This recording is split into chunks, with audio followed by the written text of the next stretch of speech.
Whatever is past, so don't sit in judgment upon it. For when thinking about the past disappears by itself, it can be said that there is no longer any past. Whatever is in the future hasn't arrived, so don't direct your hopes and longings toward it. For when thinking about the future disappears by itself, it can be said that there is no future. Whatever is present passes instantaneously.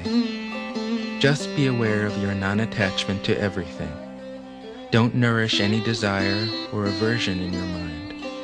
For when thinking about the present disappears by itself, it can be said that there is no present. When there is no clinging to any of those three periods, it can be said that they don't exist. If your mind wanders away, don't follow it. Your mind will stop wandering by itself.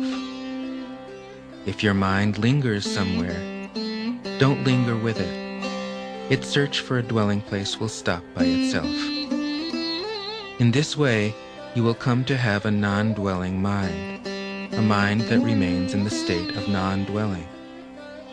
If you are fully aware of a non-dwelling mind in yourself, you will discover that there is just the fact of dwelling, with nothing to dwell upon or not to dwell upon.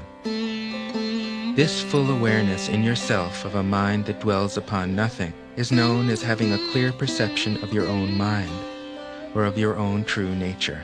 A mind that dwells upon nothing is the Buddha mind, Enlightenment mind, uncreated mind.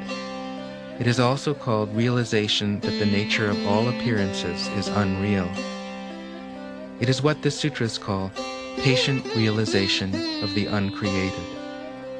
If you haven't realized it yet, please exert all your power to realize it. When you finally understand, your mind will be free from both delusion and reality. A mind that is truly free has reached the state in which opposites are seen as empty. This is the only freedom.